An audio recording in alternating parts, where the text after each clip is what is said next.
আজই দ্বিতীয় দফার সাপ্লিমেন্টারি লিস্ট প্রকাশিত হতে চলেছে, কিন্তু এখনো পর্যন্ত যা খবর, তৃণমূলের 11 জন প্রার্থী এখনো বিবেচনাধীন। হাইকোর্টের প্রধান বিচারপতিকে তৃণমূলের তরফে ইমেলও করা হয়েছে। আরো বিস্তারিত জানবো আমাদের প্রতিনিধি কৃষ্ণেন্দু অধিকারীর কাছ থেকে। কৃষ্ণেন্দু,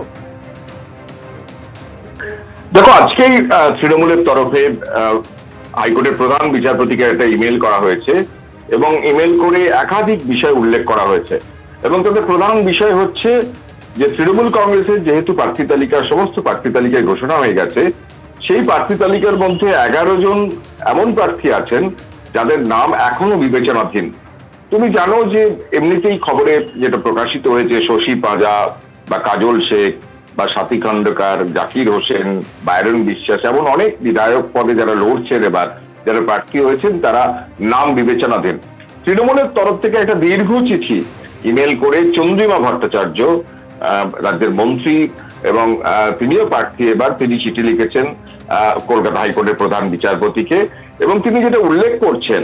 যে এই যে 152টা কেন্দ্রে ভোট হওয়ার কথা 23 তারিখ, এবং সেই 23 তারিখ যে ভোট হওয়ার কথা, সেই 23 তারিখে ভোটের জন্য 6 তারিখ মানে 6ই এপ্রিল মনোনয়নপত্র দাখিলের শেষ দিন। সুতরাং তার আগে যাতে এই তালিকা প্রকাশিত হয় বা 142টা কেন্দ্রে যে মনোনয়নপত্র ভোটের জন্য যে মনোনয়নপত্র দাখিলের শেষ দিন হচ্ছে 9 এপ্রিল, যে ভোটটা হবে 29 এপ্রিল এবং আগের ভোটটা হবে 23 এপ্রিল, সেই ভোটের আগে মনোনয়নপত্র দাখিল করার জন্য প্রার্থীকে তো ভোটার তালিকায় নাম থাকতে হবে, সেই তালিকা যাতে প্রকাশিত হয়। চিঠিতে এটাও উল্লেখ করা হয়েছে যে সুপ্রিম কোর্টের 20 ফেব্রুয়ারি যে অর্ডার, সেই অর্ডার উল্লেখ করে যে যারা বিচারাধীন তাদের সেই বিচারাধীনের বিষয়ে জেলা জজরা বা বিচারকরা তারা এই নিষ্পত্তি করবেন। এবং তুমি জানো যে ইতিমধ্যে 60 লক্ষের সেই নিষ্পত্তি হয়েছে, 60 লক্ষের মধ্যে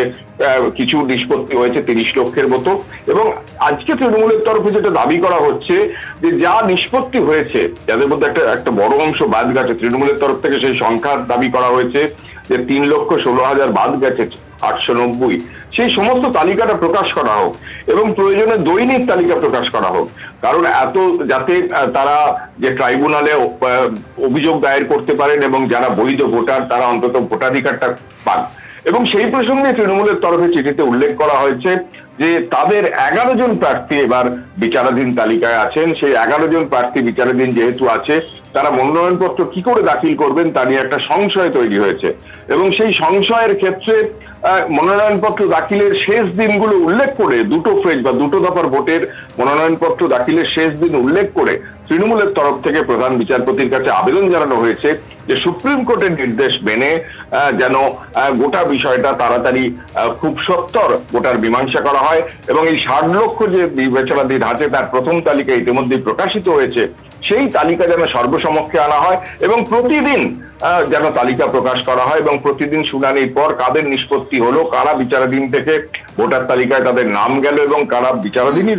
থেকে তারা ডি ভোটার হলেন বা তারা বাতিলের তালিকায় গেলেন, সেই তালিকা যেন প্রকাশ্যে আনা হয়। এই মর্মে তৃণমূলের তরফ থেকে চিঠি দেওয়া হয়েছে হাইকোর্টের প্রধান বিচারপতিকে এবং এটাও আপিল করা হচ্ছে সুপ্রিম কোর্টের নির্দেশকে উল্লেখ করে যে সুপ্রিম কোর্ট যেহেতু বলেছে যে কোনো বিষয়ে এই বিষয়ে নিষ্পত্তির ব্যাপারে হাইকোর্টের বিচারপতির কাছে তারা আবেদন করতে পারেন, সেই আবেদনের স্বাধীনতা থাকছে, সেই স্বাধীনতার বশেই রাজ্যের মন্ত্রী চন্দ্রিমা ভট্টাচার্য। অর্থাৎ যে বিষয় সামনে আসছে, তৃণমূলের 11 জন প্রার্থী এখনো বিবেচনাধীনের তালিকায়, তাই তারা মনোনয়নপত্র কিভাবে জমা দেবেন তা নিয়ে সংশয় তৈরি হয়েছে। ইতিমধ্যেই হাইকোর্টের প্রধান বিচারপতির কাছে ইমেলও করা হয়েছে তৃণমূলের তরফে। এবিপি আনন্দ, এগিয়ে থাকে, এগিয়ে রাখে।